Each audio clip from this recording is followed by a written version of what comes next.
alkalde dito sa administrasyon to, ang daming problema na kailangan gagawin. Pero, mararamdaman natin na kahit ano pa man ang pinagdaanan natin, matangos pa rin ang ilong ng mga maliliit na bata dito ngayon. Kaya palakpakan natin ang ating mahal na alkalde na si Yorme Moreno. Alam niyo, nandito ako para ipakilala ang isang tao na alam niyo naman na kilala nila at mahal niyo. Pero, gusto ko lang sabihin sa inyo, na gaya ng mga maliliit na batang nakita namin dito kanina, sa totoo lang medyo nasendi ako dahil naalala ko mga maliliit na anak ko, ngayon ang lalaki na nila. Talagang mabilis ang panahon. Kaya para sa mga magulang na narito, enjoy nyo dahil sa isang iglap, wala na at may asawa na silang na. Pero anyway, nandito ako, nakita ko yung mga bata, naalala ko ang mga kwento ng ating alkalde nung siya ay maliit pa. Nakakatuwa dahil marami sa mga bata dito ngayon. Maraming ma-enjoy na alam natin, hindi na-enjoy ng ating alkalde. Pero dahil sa pagmamahal niya na meron sa educational system ng ating lungsod, inilaban niya na magkaroon ng regalo ngayon ang bawat classroom dito sa Manila. Pero ang nakakakilig sa totoo lang, nung patingin ko sa mga ibibigay sa inyo, hindi lamang basta-basta ito. Dahil nakita ko, ang telebisyon na ibibigay sa inyo ay may tatakbang maganda. Ang taray nito.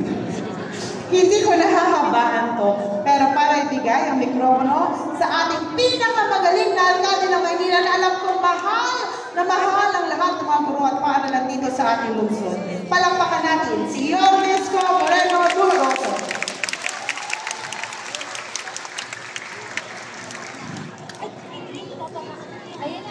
Good morning! Mga bata, hi!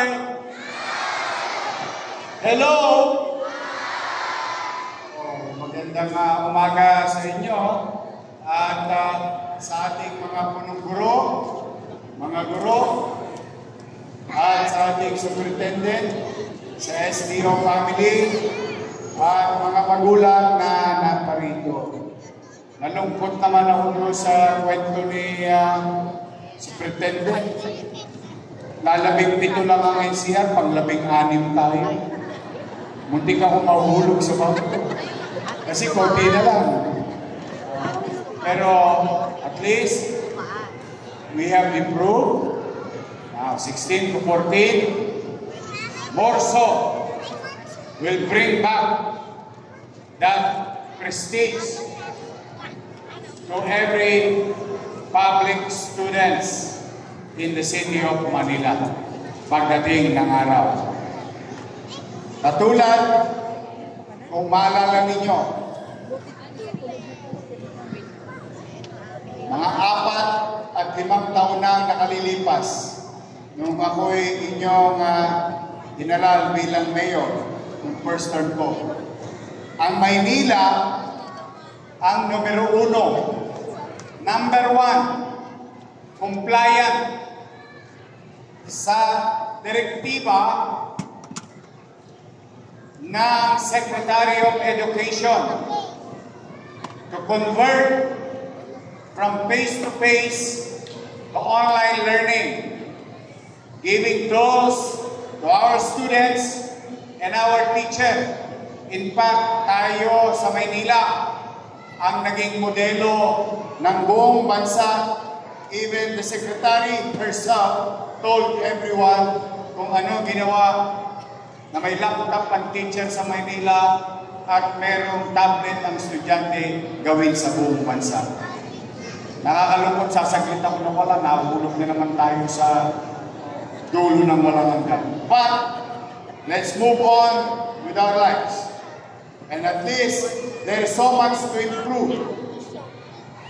Noong ako'y muli ninyo pinalik, ni halos 1 linggo pa lang, nagkandak na agad ako ng school board meeting. At ikinuwento sa akin ng SDO ni Superintendent Lumeda hindi ng MPSDA, wala namang kinalaman sa buhay natin yung panggulo lang yun. Kinuwento ni Ma'am Lumeda yung backlog sa ating tools and equipment sa loob ng classroom, particular ang kinder at grade 1. Napakalaki ng backlog. Nung hindi nagtan ko, tuyo yung balong. Tuyo, literal. May El Nino. But, modesty aside, your school board, that day alone, ang ginawa ko, lahat ng mga unnecessary expenses, yung mga palamuti na ang mabubusog lang naman ay mata ng sino mang makakakita, lahat yun isinagtabi ko. Winalo, kinuha lahat yung mga unnecessary expenses, and we converted it into 143 million to equip our teachers and our classroom today that we are doing. So this is just a simple fiscal management. Sabihin, if you know your priority, if you know what is important despite of limited resources, one way or another, baka sa susunod, lahat naman ng grade 1 na. May awa ang Diyos. May awa ang Diyos. Kaya, muli, sa inyo, ito, pagpupursige ng inyong pamahalang lungsod. Ulit-ulitin ko pasensya na kayo. Kanina pa mainit ang ulo ko dyan sa MPSDA na yan. I'm sorry, they have nothing to do with you. Huwag kayong maniniwalang ipinaglalaban nila yung karapatan ng mga guro. Hindi totoo yun. Ginagamit lang nila yung organisasyon na yun for some purposes, but not for your sake. That's the truth of the matter. They cannot even come up with a vote in the MPSDA. It is your city government. It is your SPO. Kaya tigil-tigilan natin yan. Piliin yung mga bata. Tuturuan natin mag-rebellion. Mga teacher tayo. Kaya ako nagpapanting-anting ako sa mga yan. Sa totoo lamang.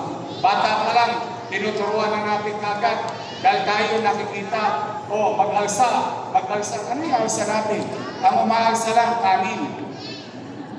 Totoo po, mahirap ang buhay. Ang gulo-gulo na ng ating bansa.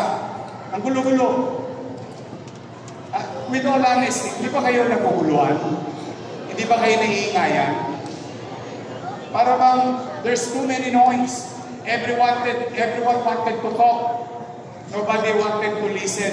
To listen sa pangangailangan ng paaralan, ng pangkalusugan, at pangangailangan makapaghanap buhay ng tao. Yun dapat ang ginagawa ng gobyerno. Kaya po, mga teacher ko, kanina nag-announce na ako.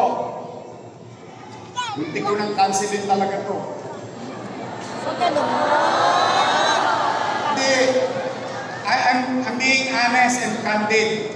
Sa inis ko dyan sa MPSDA na binablockmail ako, para lang malaman ninyo na binablockmail ako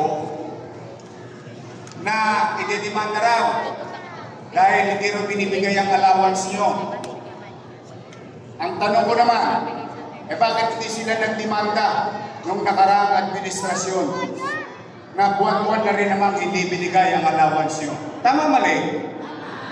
Kasi kakampi nila. O di anong bottom line? Anong bottom line? Politics. Hindi pa kayo nakamuon, bumoto ng taong bayan.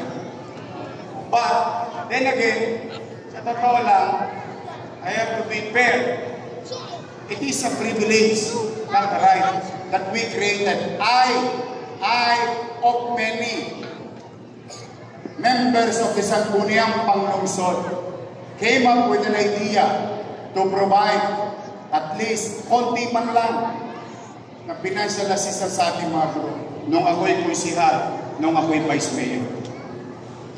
Now, ano magagawa? Sakit na said. Nabampiran mo tayo. Buti nga lang, may pawang ako. Kaya gumagaling unti-unti ang sugat. Tapos, nung nag-iisip na ako ng isang araw, kung parang sabi ko, masyado namang maliit yun nabigay sa teacher. Sabi ko kay Paul, ma-ready mo nga yung payroll para kahit paano mag-pera tayo. I swear to God, this is what transpired without you knowing it. Sabi ko, ma-ready mo lang yung payroll para sa sunod natin problema, pera na lang. Kasi matagal ang payroll eh. Tama ba? 100 plus is full.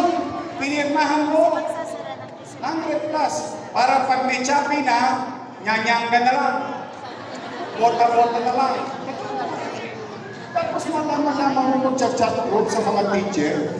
Ipaglaban natin, kunin natin 110 million pesos. Itidimanda natin sila pag hindi nila binigay para sa teacher. Wow!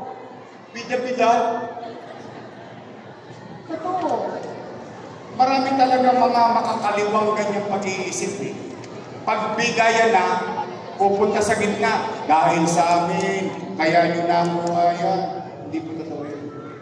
Dahil po sa gobyerno, kaya nyo yan nakuha. At ipinagkatiwala ng taxpayer ng lungsod ng Maynila. Yun yung katotohanan. Hindi dahil sa kanila. Kaya kayo, alam niyo, malaya kayo makapagsasabi ng inyong hinaing, ang inyong mga salubin. Lahat tayo galit.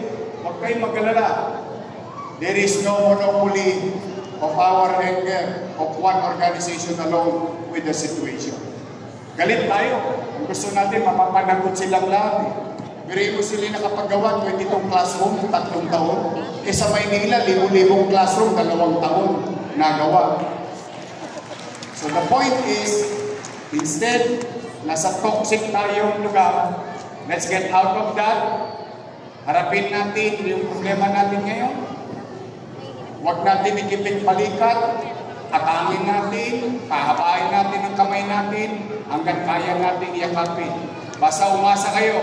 Kayo ng mga magulang, naparito, mga guro, yung mga bata, naalaga ninyo. Always remember this. As long as I'm mayor, ang aasahan nyo, MBN. Minimum Basic Needs. Ano yun? Education, healthcare, housing, and jobs. So makikita ninyo, kung ang pie ganito kalaki, kung ang pie ay ganito kaliit, it doesn't matter. Kasi malaking portion noon ay pupuhunanan natin ang MBN. Education, healthcare, housing, and jobs. Minimum basic needs. Pagpapataas ng antas ng katayuan ng iyong mamamayan. Yung nakikita nyo mga palamuti, ano lang yan? Beijing. Pampasarap. Ang tunay na rekado, doon tayo mamumuhunan. Katulad ng seremonya natin ngayong araw na ito. And more to come. We will. I, your mayor, commit to you. I will commit my time, effort, experience, and knowledge in managing our little resources that will make sure na may tinatamaan at yung tinatamaan ay pinakikinabangan pang matagalan. Now, to cut a long story short, mamaya, na-check nyo naman yung ATM nyo.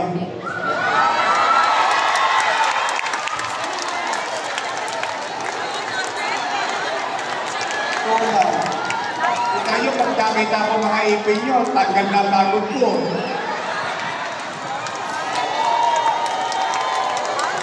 Okay, magalala mamaya. Dati naka-isang buwan lang ako. O ngayon, 2 buwan ang makukuha nyo. Kunti lang yun. Pero sigurado ako, hindi ko masusuklian yung hirap, pagod at pagtsatsaga ninyo para gabayan ang mga batang Maynila. This is just a token of appreciation of your city government and giving added value to each and every teacher, educational institution.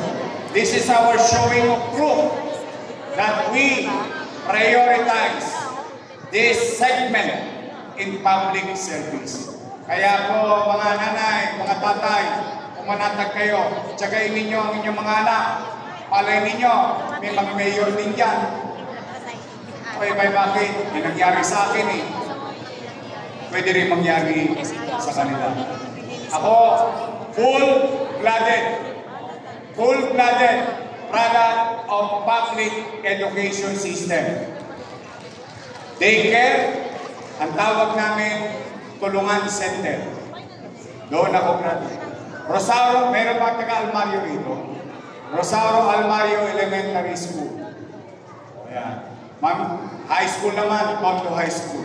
So sa mga guro, kayo, yung gigising ka ng alas 4, magagaling ka ng Valenzuela, sasakay ka ng Monumento, papuntang Divisoria, papasok sa Maynila, o galing kang sa Mandaan, sasakay ka ng jeep, sa Waluna dire-diretso pumasok sa Maynila, galing ka ng Cavite. Buti nga ngayon may LRT na, sana all. O kasi pag may LRT, mas mabilis ang biyahe ng teacher. Tapos mababaha pa kayo. Tapos delay ang declaration na walang pasok.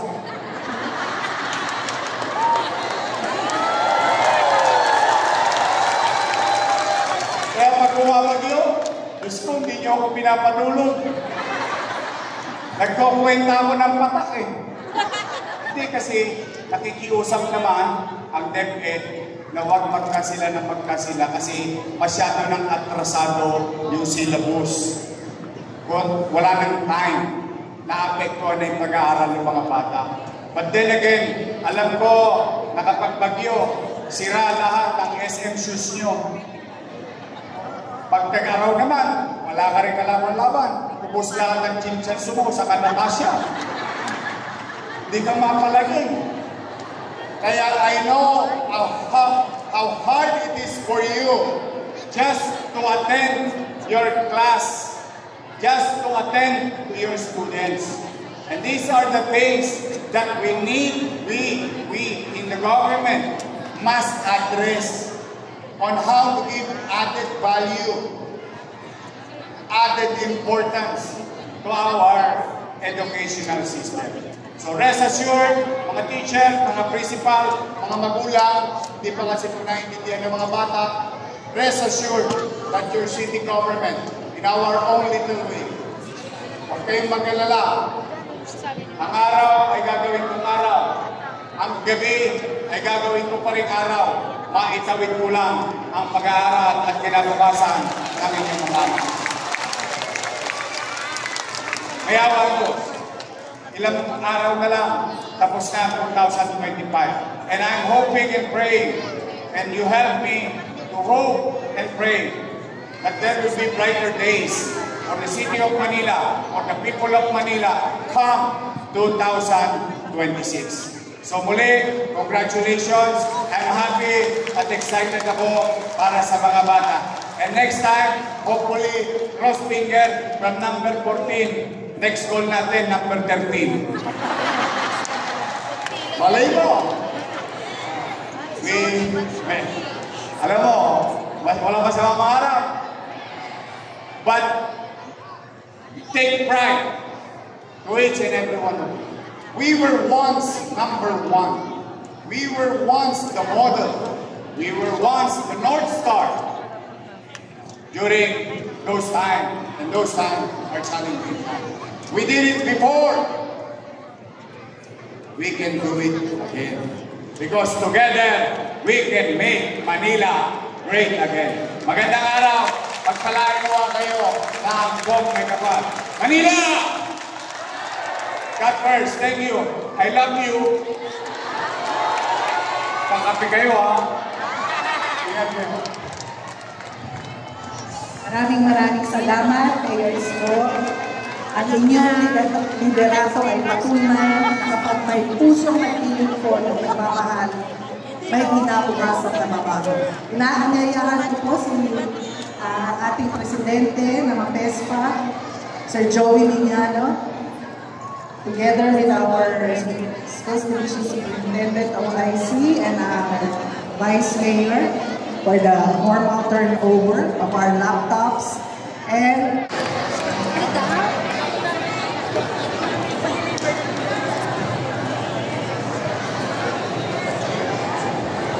parent, pakibilisan naman.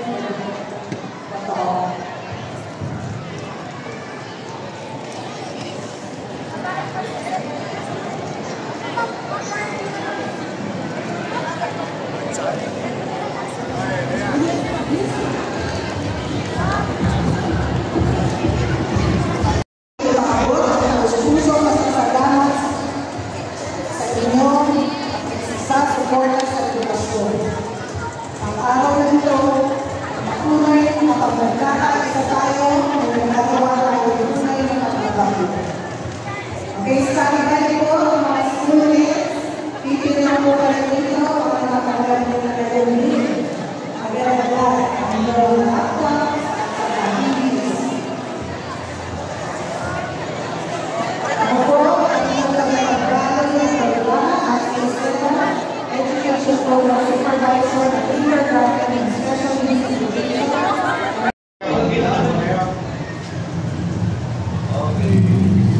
Ingat kayo. Thank you po sa staff ko. Si Bambi!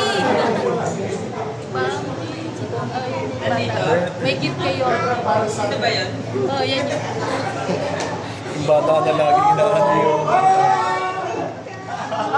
Ay, bumila niya. Thank you. Oh.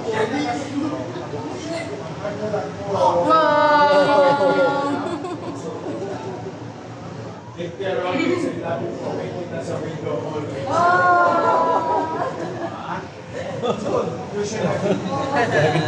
Lagi siyang sumisingit. Oo. Opo, lagi po siya sumisigaw dyan. Thank you. May Christmas gift ako kay Bambi. Thank you, ha? Mag-ingat ka. Thank you, ha? Thank you. Bye-bye, Yorme! Ang sweet!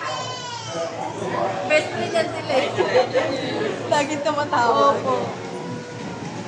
Ayan po yung tumatawag na bata dyan sa sa bahay na po yan. Dyan po siya nakatira yan. Lagi siya tumatawag ng happy birthday. I love you, Yorme.